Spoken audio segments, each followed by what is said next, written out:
Guys, there are spoilers for this film that's for you. So if you don't want to be a plate, go watch the film and come back. You have been warned. Hey guys, welcome back to another week of Ticket Tuesday. I'm your host, Timothée. So yeah, this is going to be a great time. Hey guys, welcome back to an episode of Ticket Tuesday. I'm your host, Timothée, and this week we watched A Complete Unknown, the new Bob Dylan biopic starring Timothée Chalamet, and it is a new James Mangold film. And I will say, I enjoyed it. I thought it was enjoyable. I really liked it. I don't have as deep a connection to Bob Dylan as others do, but I do respect him as an artist, and I do think there is some of his work that I enjoy, and overall, I do think that Timothée Chalamet had a good performance. He had a good performance as Bob Dylan. But before I go on a whole tangent, why I like this film, I'll tell you why I like this film, and more. Back at the house. You came here with nothing but a guitar. You never talk about your family, your past. People make up their past, Sylvie. They remember what they want. They forget the rest. I want to know which side he's on. I'm not sure they want to hear what I want to play, Johnny. I want to hear it. How does it feel? Turn it down! Play it loud.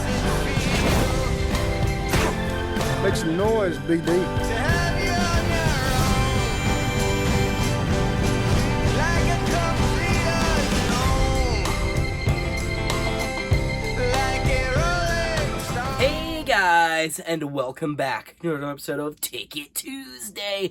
I'm your host, Timothée, and this week we watched A Complete Unknown, the new Bob Dylan biopic, tomato, directed by James Mangold, who also made Logan and Walk the Line. This film is starring Timothée Chalamet as Bob Dylan, Elle Fanning as the love interest type character in the film, Monica Barbaro as Joan Baez, and Ed Norton as Pete Seeger.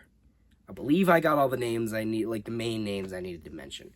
But I will say, this film, I did do a bit of research. As I said, I'm not hugely familiar with Bob Dylan's work. I've heard of him. I know who he is, but I never really, listened to his stuff. I mean, I'm a huge fan. I love folk music, but for some reason, I don't know why. I guess I just never really got into his stuff for some reason. But I think maybe this film, I probably want to listen to some more Bob Dylan after this, because I never realized how good his catalog is.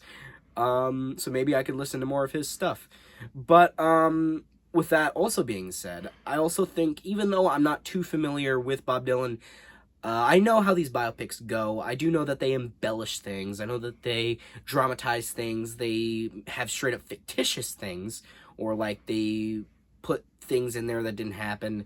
And apparently they're Bob Dylan had a criteria for this film. For him to approve this film, he wanted a absolute fictitious scene, something that didn't happen at all, that not in any capacity, to be added to the film. We don't know what it is, and it's likely that we might never know what it really is. And I don't even really have a clue what it could be. I mean, maybe people who are versed in the history and lore of Bob Dylan maybe could figure it out. But I don't know. Maybe leave it down in the comments if you could have any ideas, if you've seen the film, or if you know any information about that. Which I do think is interesting, because it's also there's with a way of talking, there was a scene where Bob Dylan, this is his early career. This movie's about his early career, and there's a scene where he met with his first meeting with Pete Seeger and Woody. I forgot his last name, but he was also a very popular folk singer, and he was dying and sick in a hospital bed, and he went in there and he played a song for them. But the thing is, he did meet Woody eventually, but he didn't. Pete Seeger wasn't there, and at the time that that scene took place, he hadn't even written the song that he sung yet. Obviously, Pete Seeger wasn't there, and these things happened eventually, but they didn't all happen simultaneously, right? But that's the difference, is there was a completely fictitious scene that had no truth to it, which is interesting. and I wonder why Bob Dylan wanted it added. But either way, with that being said, how was the performances? I think are some of the most important parts of this film. How was Timothée Chalamet as Bob Dylan himself? I thought he did great. I mean, obviously, if you didn't know, this film was supposed to come out like years and years ago, but COVID pushed it back, and that gave Timothée Chalamet like years and years to work on his voice. Because if you didn't know, he actually performed the songs in this movie, which I really appreciate. They did this in Walk the Line too, which is great because like it's authentic. It's more authentic. You know, like they don't dub over the actor with an actual singer. They're like, hey, just learn how to fucking sing, right? I just really liked how, like, the actual actors in this film, or at least Timothée Chalamet, actually learned how to sing and actually, like, sung his parts. Like, he actually performed the music. And I think that's just, I think it's good. As I said, Joaquin Phoenix did the same thing in Walk the Line. And I just think that's good because, again, it makes it feel more authentic. It's the actual actor, like, acting, you know, they're not just acting, like, in that performative sense in, like, I guess, a stage way. They're also acting in a performative sense in a musical way, which is really cool. It's, like, layers upon layers, and I think that's really interesting, and I really like it. And I like when actors, like, dedicate stuff to roles like this. And, I just think it's really good that way. I really like that. And so another thing I really liked about this film was how it was like a slice of his life. You know, it didn't try to like jam his whole life in there, like fucking 5 minutes is dedicated to like 20 years of his life or something.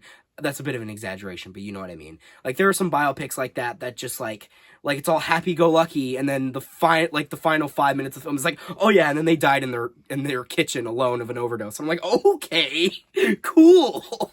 And it's like, it's just complete tonal whiplash. Like, even if they don't die, like, it's just like, it doesn't feel like an actual ending. It feels kind of like a rug pull, you know what I mean? But this film, I love how it just talked about his rise. It was just how Bob Dylan went from this, like, random, like, hitchhiker with a guitar to, like, the most popular folk singer of all time. Like literally a superstar. Like, that's what he went. He went from a random nobody, like, performing in tiny little bars. He went from being a complete unknown. I blinked twice. I don't know. But anyway, he went from a complete unknown to, you know, a complete superstar. Oh, that wasn't intentional, but I guess that works too. But, yeah, I think it's just it just makes it feel more like an actual, like, cohesive story with a beginning and end point. And of course, like every other biopic, it has like at the end it has the script, like not the script, like the words that describe like what happened afterwards, or like where they are now, or what happened to the other like people in the movie. But yeah, I just really liked how this film was condensed. And I think more biopics should do things like this, because I think when you try to fit a person's like whole life into a film, I feel like it can be sloppy. You know what I mean? And when in other like cases, like I said earlier, like if there's a scene where the fucking person dies, like by some tragic means, and you like don't really build up to that, or maybe you do subtly, but then it just fucking happens, and you have like a so-called like happy-go-lucky ending when this person did not have a happy ending whatsoever. I just think it's kind of disingenuous sometimes when biopics do stuff like that. Like, I feel like sometimes this should be, like, treated more seriously. And again, you should maybe just talk about segments. Like, maybe their rise, or maybe their fall, even. I know, obviously, they would never do that. But I would always find it interesting about a biopic that actually kind of talked about the negatives of the person. You know? Like they're a real person, because obviously they are. Like, obviously, this film also talked on Bob's negatives. He wasn't really great in relationships. Like, he was kind of bad at, you know, being loyal, I guess. He had loyalty issues, and yeah, he was just kind of, like, self-absorbed. because he would kind of just looked out for himself.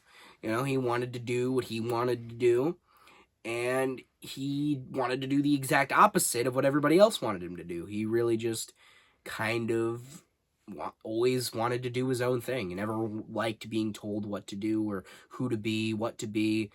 He was very against that. And, you know, like, with the crowd or, like, the executives and all these people were, like, trying to mold him, trying to, like, be what they wanted him to be, and he didn't like that, right? That's why he went electric, because everybody wanted him to be like this, like, his executive, like, the record executives, they wanted him to be, like, this traditional folk singer. Well, I don't want to be that anymore. Now I want to go electric. You know, he wants to do this. And also, one more thing, before I wrap this up, I do want to talk about the ending of the movie. Now, this movie ends at the Newport Folk Festival of 1965. Well, if you're aware of this event, you will know, obviously, it was his first time ever performing. It was his first time ever performing like a Rolling Stone. Like live or at all. Well, in front of people, of course. And, it was historic for that, and there's a big misconception, or I guess a bit of revisionist history, maybe not even revisionist, it's just kind of embellishment for the sake of drama, because back then, there was a small group of people in the crowd that hated it. You know, they hated how he went electric, that he, like, went out of the folk, like, orthodox, you know, he kind of wanted to do his own thing, and they didn't like that. But that was a small group of people. Most people in that crowd loved it.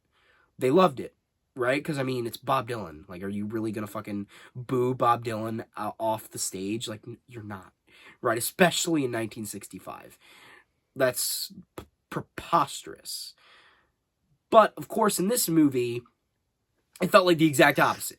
Where fucking, like, it seemed like the majority of the crowd fucking hated it, and there was a small group of people that actually liked it in the crowd. You know? And I mean, obviously, I know why they did it. You know, they did it because they wanted to add drama. You know, they wanted to add, you know, like, a more cinematic vibe to it, I guess. Which, again, is fine. It's not a documentary. It's a movie. It's fine. You can add some fictitious stuff in there. Or not fictitious, but you can add embellished stuff in there. I just think it's kind of funny how, like, maybe, like, those people, if they're still alive today, like, kind of feel validated nowadays, where, like, some people might even think it's true that like, most of the crowd was hostile towards it. They're like, yeah, all of us were hostile. I just think that's kind of funny to think about. Maybe, they could feel validated anyway. But, with that being said, everything I've said, would I recommend the film? I mean, if you're a Bob Dylan fan, for sure. I think Timothée Chalamet had a good performance. I think everybody in the film had a good performance. And overall, it was just a good film. I mean, Timothée Chalamet sang, like, fucking 40 Bob Dylan songs in this movie. There was a lot for Bob Dylan fans, like, around this time.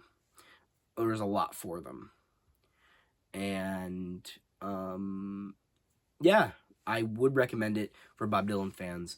But for movie fans, what about the people that aren't too familiar with Bob Dylan? I think you could even get enjoyment out of this film, even if you're not a huge fan of Bob Dylan. Because, I mean, I think the film is good enough at introducing you to Bob Dylan, and obviously would help being a fan of Bob Dylan, or at least, like, being a little familiar with him. But I think even then, it's just a good movie on its own, so I think you can still enjoy it with, like, not knowing that much about him. I mean, I didn't know that much about him, and I still enjoyed it. And I'm not, like, a huge, massive fan of Bob Dylan. So I think you could get, like, pretty decent enjoyment out of it, too. So, with that being said, I would rate this film a 7.5 out of 10. Very, very much liked the film. Really hope you enjoyed it, and, I really hope you enjoyed it if you watch it. And, I think I've said what I need to say. I think I've said my piece. So, guys, hope you like this video. Share with friends, subscribe, turn notifications on. Comment down below how much you liked it. But, you guys know how it goes. I didn't really mean to say that. What I really meant to say, so if you guys hated this video, unsubscribe, dislike, and tell me in the comments. And I've run from HD off to the Newport Folk Festival.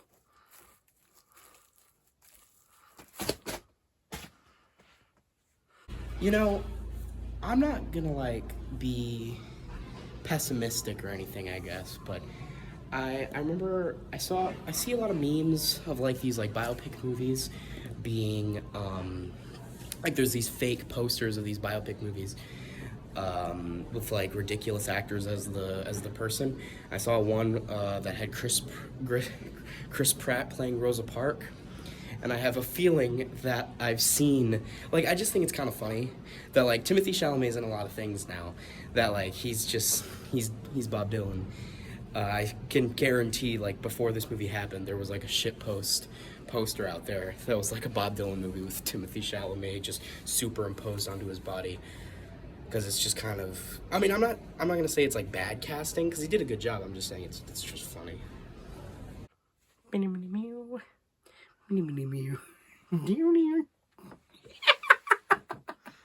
Worst folk music impersonation ever.